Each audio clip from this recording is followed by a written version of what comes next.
നമ്മുടെ സബ്സ്ക്രൈബേഴ്സിനോടും നമ്മൾ ഈ വീഡിയോ കാണുന്നവരോടൊക്കെ നമുക്ക് ഇത്തരത്തിലൊരു മോശം അനുഭവം ഉണ്ടായി. കമ്പനിയുടെ പേര് നമുക്ക് പറയാൻ സാധിക്കുന്നില്ലെങ്കിൽ കൂടി ഇത്തരത്തിലൊരു മോശം അനുഭവം ഉണ്ടായി. അപ്പോൾ ഇത്തരത്തിലുള്ള ഫ്രോസൺ ഫുഡുകൾ, പ്രത്യേകിച്ച് ബിരിയാണി അങ്ങനത്തെ ടൈപ്പ് ഫ്രോസൺ ഫുഡുകൾ നമ്മൾ മേടിക്കുമ്പോൾ തികച്ചും ശ്രദ്ധിച്ച് മേടിക്കുക. നമ്മളിന്ന് റെഡി ടു ഈറ്റ് ബിരിയാണി ഉണ്ടാക്കാൻ പോവാണ്. 2 പേർക്ക് സെർവ് ചെയ്യാൻ അവിടെ എഴുതി വെച്ചിട്ടുണ്ട്. അതുപോലെ തന്നെ അതിൻ്റെ ഗുണഗണങ്ങളൊക്കെ അവിടെ എഴുതി വെച്ചിട്ടുണ്ട് കേട്ടോ. പിന്നെ ഒരു QR കോഡ് കൊടുത്തിട്ടുണ്ട് ഫീഡ്ബാക്കിന് വേണ്ടി. അപ്പോൾ നമ്മൾ ഈ കമ്പനിയുടെ പേര് എന്തുകൊണ്ടാണ് ബ്ലർ ചെയ്ത് കാണിക്കുന്നതെന്ന് വീഡിയോയുടെ അവസാനം വളരെ ഡീറ്റെയിൽ ആയിട്ട് പറയുന്നുണ്ട്. അപ്പോൾ അതുകൊണ്ട് തന്നെ വീഡിയോയുടെ അവസാനം വരെ ഒന്ന് കണ്ടേക്കാട്ടോ. ചെറിയ വീഡിയോ ആണല്ലോ. 330 ഗ്രാമാണ്, 199 രൂപയാണ്, അതെല്ലാം അവിടെ എഴുതി വെച്ചിട്ടുണ്ട് കേട്ടോ. അപ്പോൾ നമ്മൾ പാക്കറ്റ് പൊട്ടിച്ച സാധനം പുറത്തേക്ക് എടുക്കുകയാണ്. അപ്പോൾ ഈ ഒരു ട്രേയിലാണ് നമ്മുടെ ചിക്കൻ ബിരിയാണി വരുന്നത്. 2 പേർക്കുള്ള ക്വാണ്ടിറ്റി ആണെന്നാണ് നമ്മൾ പറഞ്ഞിരുന്നത്. അപ്പോൾ ഈ ട്രേ അങ്ങനെ തന്നെ ഒരു ചൂടുവെള്ളത്തിൽ ഇറക്കി വെച്ച് കഴിഞ്ഞാൽ 3 മിനിറ്റ് കൊണ്ട് 5 മിനിറ്റ് വരെ സാധനം പ്രിപ്പയർ ആവും എന്നാണ് എഴുതി വെച്ചിരിക്കുന്നത്. അതിനുവേണ്ടി നമ്മൾ പാനിൽ വെള്ളം ചൂടാക്കാൻ വെച്ചിട്ടുണ്ട്. വെള്ളം തിളച്ച് വന്നുകൊണ്ടിരിക്കുകയാണ്. നല്ല രീതിയിൽ തിളച്ചതിന് ശേഷം അത് ഓഫ് ചെയ്ത് നമ്മുടെ പാത്രം, നമ്മുടെ ട്രേ അതിനകത്തേക്ക് ഇറക്കി വെച്ചിട്ട് ഒന്ന് മൂടിയും കൂടി വെച്ച് കൊടുക്കുകയാണ്. കാര്യം ചൂട് പുറത്തേക്ക് പോകേണ്ട, മൂടിയും കൂടി വെച്ച് കൊടുക്കും. 5 മിനിറ്റ് കഴിഞ്ഞ് നമ്മൾ തുറന്ന് നോക്കുമ്പോൾ നമ്മുടെ സംഭവം റെഡിയായി എന്നാണ് അവർ പറയുന്നത്. അപ്പോൾ സാധനം ചൂടായതുകൊണ്ട് ഒരു കയ്യിൽ വെച്ച് ഒരു പ്ലേറ്റിലേക്ക് വെക്കുകയാണ്. പിന്നീട് അതിൻ്റെ പുറത്തുള്ള സീൽ ചെയ്ത് വെച്ചിരിക്കുന്ന ഭാഗം നമ്മൾ പൊട്ടിക്കുകയാണ്. അപ്പോൾ നല്ല രീതിയിൽ സീൽ ചെയ്തിട്ടുണ്ട്. കാര്യം വെള്ളം അകത്ത് കയറാൻ പാടില്ലല്ലോ.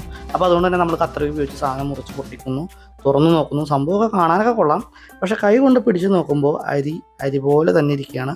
ഒട്ടും പ്രിപ്പയർ ആയിട്ടില്ല. അങ്ങനെ നമ്മളിത് രണ്ടാമത് വേറൊരു പ്ലേറ്റിലേക്ക് മാറ്റി ഓവനിൽ ഒരു 5 മിനിറ്റ് 7 മിനിറ്റോളം വെച്ചതിന് ശേഷമാണ് റൈസ് റെഡി ആയത്. ഇപ്പോൾ നമ്മുടെ റൈസ് പിടിച്ച് നോക്കിക്കഴിഞ്ഞാൽ അത്യാവശ്യം സോഫ്റ്റ് ആയിട്ടാണ് നിങ്ങൾക്ക് വീഡിയോ കാണുമ്പോൾ മനസ്സിലാവുന്നുണ്ടാവും. ഇനി നമുക്ക് ഇതിൻ്റെ അകത്തുനിന്ന് ചിക്കൻ പീസ് കണ്ടുപിടിക്കുക എന്നുള്ളതാണ് ടാസ്ക്. 2 പേർക്കുള്ള ഫുഡ് എന്നാണ് അവർ പറഞ്ഞിരുന്നത്. ഇത് ആ പ്ലേറ്റിൽ ഇട്ടേക്കണ കാണുമ്പോൾ നിങ്ങൾക്ക് അറിയാം, അത്യാവശ്യം ഒരാൾക്ക് പോലും അത് തികയത്തില്ല. നല്ല രീതിയിൽ കഴിക്കുന്ന ഒരാളാണെങ്കിൽ ഒരാൾക്ക് പോലും തികയത്തില്ല.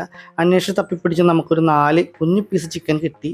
ചിക്കൻ എന്ന് പറയണോ എന്ന് നിങ്ങൾക്ക് ആ പീസ് കാണുമ്പോൾ മനസ്സിലാവും. ഇത് എന്ത് പീസാണ്, ചിക്കൻ്റെ എവിടത്തെ പീസാണെന്ന് പോലും നമുക്ക് മനസ്സിലാകുന്നില്ല. എല്ലാവരും ചിക്കൻ കഴിക്കുന്ന ആൾക്കാരാണല്ലോ. അപ്പോൾ ഇനി നമുക്കൊന്ന് കഴിച്ച് നോക്കാം, എന്നിട്ട് അഭിപ്രായം പറയാം. അപ്പോൾ നമുക്കിനി ടേസ്റ്റ് ചെയ്ത് നോക്കാം സംഭവം എങ്ങനെ ഉണ്ടെന്ന്. 2 പേർക്കുള്ള ക്വാണ്ടിറ്റി അവരെന്താ ഉദ്ദേശിച്ചതെന്ന് എനിക്കറിയില്ല. ഇതിപ്പോൾ ഒരാൾക്ക് തന്നെ അത്യാവശ്യം തികയുള്ളൂ. ഒരാൾക്ക് നല്ലപോലെ കഴിക്കുന്ന ഒരാളാണെങ്കിൽ ചിലപ്പോൾ ഇത് പോരാണ്ട് വരും, അതാണ് എനിക്ക് തോന്നുന്നത്.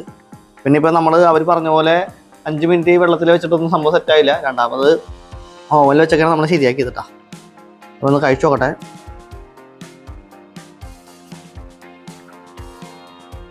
നമ്മളെപ്പോഴും കഴിക്കണ ഒരു ബിരിയാണിയുടെ ഒരു ഇതല്ല, ഒരു തമിഴ്നാട് ബിരിയാണി പോലത്തെയൊക്കെ തോന്നുന്നുണ്ട്. അതൊരു ചെറിയൊരു പുളി ടേസ്റ്റൊക്കെ വരുന്നുണ്ട്, ചെറിയൊരു പുളിപ്പും. അങ്ങനത്തെ മോശമായിട്ടുള്ള പുളിപ്പല്ല ഞാൻ പറഞ്ഞത്, ഒരു നല്ലൊരു ടേസ്റ്റ് ഉണ്ട്. സംഭവം ഫ്ലേവേർഡാണ്. ചിക്കൻ കഴിച്ചു നോക്കട്ടെ, ചിക്കൻ എങ്ങനെയുള്ള അവസ്ഥ എന്നറിയില്ല. ചിക്കൻ പ്രത്യേകിച്ച് ഒരു ചിക്കൻ്റെ ടേസ്റ്റ് ഒന്നും വന്നില്ല. എന്തോ ഒരു ഇറച്ചി കഴിക്കുന്നൊരു ഒരു ഇറച്ചിയാണെന്ന് തോന്നും. പ്രത്യേകിച്ച് ടേസ്റ്റ് ഇല്ല. എത്ര നാൾ ദിവസം ഇരുന്നുകൊണ്ടാണോ എന്താണെന്ന് നമുക്കറിയില്ല. ഇതിലൊക്കെ ഒന്ന് കൊടുത്തു നോക്കാം.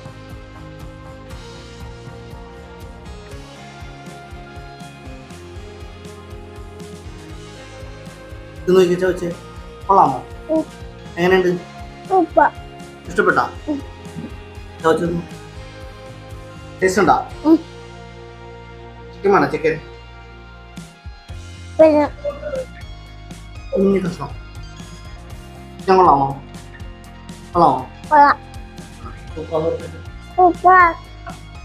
അത്ര സൂപ്പറായിട്ടൊന്നും എനിക്ക് തോന്നുന്നില്ല. ഇത് ട്രൈ ചെയ്ത് നോക്കണമെന്ന് വെച്ചാൽ നിങ്ങളുടെ ധൈര്യത്തിൽ നിങ്ങൾക്ക് ട്രൈ ചെയ്ത് നോക്കാം. എനിക്ക് ഒരു പകുതി മാർക്ക് കൊടുക്കാം, പറയാൻ പറ്റുള്ളൂ. അങ്ങനെ നമ്മൾ ബിരിയാണിയൊക്കെ കഴിച്ചു കഴിഞ്ഞു. അപ്പോൾ വീഡിയോയുടെ ആദ്യം നമ്മൾ സൂചിപ്പിച്ചിരുന്നു എന്തുകൊണ്ട് ഈ ഒരു ബ്രാൻഡിൻ്റെ പേര് നമ്മൾ കാണിക്കുന്നില്ല എന്നുള്ളത്. അതായത് നമ്മുടെ നാട്ടിലെ നിയമം അനുസരിച്ച് ഒരു പ്രൊഡക്റ്റിനെയോ അല്ലെങ്കിൽ ഒരു കമ്പനിയെ കുറിച്ച് നല്ലത് പറയാനാണെങ്കിൽ നമുക്ക് അവരുടെ പേര് കാണിക്കാം, എന്ത് കാണിക്കാം, കുഴപ്പമില്ല. പക്ഷേ ആ കമ്പനിയുടെ ഒരു സംഭവം നമ്മൾ ഉപയോഗിച്ച് നമുക്കൊരു നെഗറ്റീവ് ഉണ്ടായി, നമുക്കൊരു മോശം അനുഭവം ഉണ്ടായി, അത് പുറത്ത് പറയുമ്പോൾ നമ്മൾ ആ കമ്പനിയുടെ പേര് കാണിക്കുകയാണെങ്കിൽ ആ കമ്പനിക്ക് നമുക്കെതിരെ നമ്മൾ അവരെ അപകീർത്തിപ്പെടുത്താൻ ശ്രമിച്ചു എന്നുള്ള രീതിയിൽ ഒരു കേസ് കൊടുത്ത് നല്ലൊരു ഫൈനും കൊടുത്തു കഴിഞ്ഞാൽ നമുക്കത് പിന്നീട് ഒരു വലിയൊരു സാമ്പത്തിക ബാധ്യത ഉണ്ടാകും. അതുകൊണ്ടാണ് ഞാൻ ആ കമ്പനിയുടെ പേര് കാണിക്കാഞ്ഞത്. കാര്യം എനിക്ക് ആ ഭക്ഷണം കഴിച്ചിട്ട് എനിക്ക് തീരെ ഇഷ്ടപ്പെട്ടില്ല എന്ന് തന്നെ വേണം പറയാൻ. അതുപോലെ അതിൽ എഴുതിയിരിക്കുന്ന ആ ബോക്സിൽ എഴുതിയിരിക്കുന്ന കുറച്ച് കാര്യങ്ങൾ തികച്ച് നേരെ വിപരീതമായിട്ട് എനിക്ക് തോന്നി. ഒന്നാമത്തെ കാര്യം എന്ന് പറയുന്നത് 2 പേർക്ക് കഴിക്കാമെന്നാണ് അതിൽ എഴുതിയിരുന്നത്. 2 പേർക്ക് കഴിക്കാമെന്നുള്ളത് കൊണ്ട് തന്നെ ഞാനും എൻ്റെ വൈഫിനും കൂടി വേണ്ടി രാത്രി 10 മണി സമയത്താണ് നമ്മളത് കഴിക്കാൻ വേണ്ടി പാചകം ചെയ്യുന്നത്. 5 മിനിറ്റ് മതിയെന്ന് എഴുതിയിരുന്നു. അത് നമ്മൾ ഉണ്ടാക്കി കഴിഞ്ഞതിന് ശേഷം പാക്കറ്റ് പൊട്ടിച്ച് കഴിഞ്ഞപ്പോൾ ഒരാൾക്ക് പോലും കഴിക്കാൻ, അതായത് അത്യാവശ്യം നല്ല രീതിയിൽ കഴിക്കുന്ന ഒരാളാണെങ്കിൽ അയാൾക്ക് പോലും തികയാത്ത രീതിയിലുള്ള ക്വാണ്ടിറ്റിയാണ് അതിലുണ്ടായിരുന്നത്. അപ്പോൾ അതുകൊണ്ട് തന്നെ രാത്രി 11 മണിക്ക് ശേഷം നമുക്ക് വൈഫിന് വേറെ ഭക്ഷണം ഉണ്ടാക്കേണ്ടി വന്നു. അതുപോലെ നമ്മൾ ബിരിയാണി ഉണ്ടാക്കാൻ തുടങ്ങിയ സമയത്ത് ഈദൽ വാവയോട് ബിരിയാണി കഴിക്കണ്ടേ എന്നൊക്കെ കൊച്ചിനെ പറഞ്ഞ് കൊതിപ്പിച്ചിട്ടാണ് നമ്മളിത് ഉണ്ടാക്കിയത്. പക്ഷേ ഇത് കഴിച്ചപ്പോൾ എനിക്ക് തോന്നിയ ആ ഒരു ടേസ്റ്റ് വ്യത്യാസം കൊണ്ട് കുറച്ച് കഴിച്ചിട്ട് എന്തോ ഒരു സാധനം കഴിക്കുന്ന പോലെയൊക്കെയാണ് നമുക്ക് തോന്നിയത്. അപ്പോൾ അതുകൊണ്ട് തന്നെ കൊച്ചിന് നമുക്ക് കൊടുക്കാൻ കുറച്ച് ഭയമായിരുന്നു. കാരണം പിന്നീട് എന്തെങ്കിലും സംഭവിച്ചു പോയാലെന്ന് ഓർത്തിട്ട് ലാസ്റ്റ് കൊച്ചിന് വേറെ ഫുഡ് ഉണ്ടാക്കി കൊടുക്കേണ്ട അവസ്ഥ വന്നു. പിന്നീട് അതിൽ എഴുതിയിരുന്നത് 5 മിനിറ്റ് കൊണ്ട് സാധനം റെഡിയാവും എന്നാണ് എഴുതിയിരുന്നത്. പക്ഷേ നമ്മൾ 5 മിനിറ്റ് കഴിഞ്ഞ് പാക്കറ്റ് പൊട്ടിച്ചപ്പോൾ അരി പോലെ തന്നെ എടുത്തിരുന്നു. അതുകൊണ്ട് തന്നെ പാക്കറ്റ് പൊട്ടിച്ചത് പോയതുകൊണ്ട് പിന്നീട് നമുക്ക് വെള്ളത്തിലിട്ട് ചൂടാക്കാൻ പറ്റും, കാര്യം വെള്ളം അകത്ത് കയറും. അതുകൊണ്ട് രണ്ടാമത് ഓവനിൽ വെച്ച് പിന്നെയും ഒരു 5 മിനിറ്റ് 7 മിനിറ്റോളം കുക്ക് ചെയ്തിട്ടാണ് നമുക്കത് പാകമായിട്ട് കിട്ടിയത്. പിന്നെ അതിലൊരു QR കോഡ് കൊടുത്തിരുന്നു, നമുക്ക് റിവ്യൂ പറയാം എന്നുള്ള രീതിയിലാണ് QR കോഡ് ആ ബോക്സിൽ കൊടുത്തിരുന്നത്. അത് സ്കാൻ ചെയ്ത് കഴിഞ്ഞപ്പോൾ നമ്മൾ നേരെ പോകുന്നത് അവരുടെ ഒരു വെബ്സൈറ്റിലേക്കാണ്, അതായത് അവരുടെ മറ്റ് പ്രൊഡക്റ്റുകൾ മേടിക്കാൻ വേണ്ടിയുള്ള ഒരു ലിങ്കിലേക്കാണ് നമ്മൾ പോയത്. അതിൽ ഏറ്റവും അവസാനം സ്ക്രോൾ ചെയ്ത് പോകുമ്പോൾ ഏറ്റവും അവസാനം ഒരു കസ്റ്റമർ കെയർ നമ്പർ ഉണ്ടായിരുന്നു. പിറ്റേ ദിവസം രാവിലെ തന്നെ നമ്മൾ കസ്റ്റമർ കെയറിൽ വിളിച്ചു, ഇന്ന അനുഭവങ്ങൾ നമുക്കുണ്ടായി, ഈ ഒരു 3 മോശം അവസ്ഥ നമുക്ക് ഉണ്ടായി എന്നുള്ള കാര്യങ്ങളൊക്കെ അവർ സൂചിപ്പിച്ചു കഴിഞ്ഞപ്പോൾ അവർ അതെല്ലാം കേട്ടിരുന്നതിന് ശേഷം ഓക്കെ ഞങ്ങളത് മാനേജ്മെൻറ്റിനെ അറിയിക്കാം എന്ന് പറഞ്ഞ് തികച്ചും ലാഘവത്തോടെ ഫോൺ കട്ട് ചെയ്ത് പോവുകയാണ് ചെയ്തത്. അപ്പോൾ ഈ ഒരു പ്രശ്നം നമ്മളൊരു വക്കീലുമായിട്ട് കോൺടാക്ട് ചെയ്തു, ഇതിനെതിരെ ഒരു കേസ് കൊടുക്കാൻ പറ്റുമോ എന്നുള്ള രീതിയിൽ ചോദിച്ചു കഴിഞ്ഞപ്പോൾ അവർ പറഞ്ഞത് നമുക്ക് എന്തെങ്കിലും ഫുഡ് പോയ്സണോ അല്ലെങ്കിൽ നമുക്കിത് കഴിച്ച് ഒരു വയറുവേദനയൊക്കെ എടുത്ത് നമ്മൾ 1-2 ദിവസം ലീവൊക്കെ എടുത്ത് വീട്ടിലിരിക്കുകയോ അല്ലെങ്കിൽ ഹോസ്പിറ്റലിൽ അഡ്മിറ്റ് ആകുകയോ ചെയ്തിരുന്നുവെങ്കിൽ നമുക്ക് ഇതിന് നഷ്ടപരിഹാരം കിട്ടിയാണ്. ഇതിപ്പോൾ നിങ്ങൾക്ക് അതിൻ്റെ ടേസ്റ്റ് ഇഷ്ടപ്പെട്ടില്ല അല്ലെങ്കിൽ അത് ഇറച്ചി മോശമായിരുന്നു എന്നൊക്കെ പറഞ്ഞ് നമുക്ക് വേണമെങ്കിൽ ഒരു കേസ് കൊടുക്കാം. പക്ഷേ അതുകൊണ്ട് പ്രത്യേകിച്ച് പ്രയോജനമൊന്നുമില്ല. അവർക്ക് ഇത്തരത്തിൽ ഒരുപാട് കേസുകൾ വരുന്നുണ്ടാവാം. അപ്പോൾ നമ്മൾക്ക് അതിൻ്റെ പുറകെ നടക്കാമെന്ന് മാത്രമേ ഉള്ളൂ. സ്വാഭാവികമായിട്ട് ഒരു മൾട്ടിനാഷണൽ കമ്പനി ആയതുകൊണ്ട് തന്നെ അവർക്ക് ലീഗൽ അഡ്വൈസറും കാര്യങ്ങളെല്ലാം ഉണ്ട്. ഇതിനെതിരെ നടക്കാനൊരു അതോറിറ്റി അതിൻ്റെ കൂടെ ഉണ്ട്, ആ കമ്പനിക്ക് ഉണ്ടാവും. പക്ഷെ നമ്മൾ ഇത്തരത്തിലൊരു കേസ് കൊടുത്താൽ നമ്മളതിൻ്റെ പുറകെ നടക്കേണ്ടി വരും.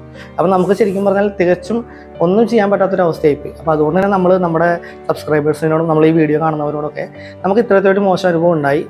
കമ്പനിയുടെ പേര് നമുക്ക് പറയാൻ സാധിക്കുന്നില്ലെങ്കിൽ കൂടി ഇത്തരത്തിലൊരു മോശം അനുഭവം ഉണ്ടായി. അപ്പോൾ ഇത്തരത്തിലുള്ള ഫ്രോസൺ ഫുഡുകൾ, പ്രത്യേകിച്ച് ബിരിയാണി അങ്ങനത്തെ ടൈപ്പ് ഫ്രോസൺ ഫുഡുകൾ നമ്മൾ മേടിക്കുമ്പോൾ തികച്ചും ശ്രദ്ധിച്ച് മേടിക്കണ്ട എന്ന് തന്നെയാണ് എൻ്റെ പേഴ്സണൽ അഭിപ്രായം. പക്ഷേ നമ്മൾ ഇപ്പോൾ ഞാൻ ഉൾപ്പെടെ തന്നെ അതിൻ്റെ ചില ചിത്രങ്ങളും അതിൻ്റെ ഭക്ഷണത്തിൻ്റെ ഫോട്ടോകളും കാര്യങ്ങളൊക്കെ കാണുമ്പോൾ നമ്മൾ മേടിച്ച് പോകും. അത് നമ്മുടെ മനുഷ്യ സഹജമായ കാര്യങ്ങളാണ്. അപ്പോൾ മാക്സിമം ഇത്തരത്തിലുള്ള ഫുഡുകൾ അവോയ്ഡ് ചെയ്യുക, അല്ലെങ്കിൽ ഇത്തരത്തിലുള്ള ഭക്ഷണങ്ങൾ മാക്സിമം ഒഴിവാക്കുക എന്ന് പറയാൻ കൂടി വേണ്ടിയാണ് നമ്മൾ ഇത്തരത്തിൽ അവസാനം ഇങ്ങനെ ഒരു ഭാഗം കൂട്ടിച്ചേർത്തത്.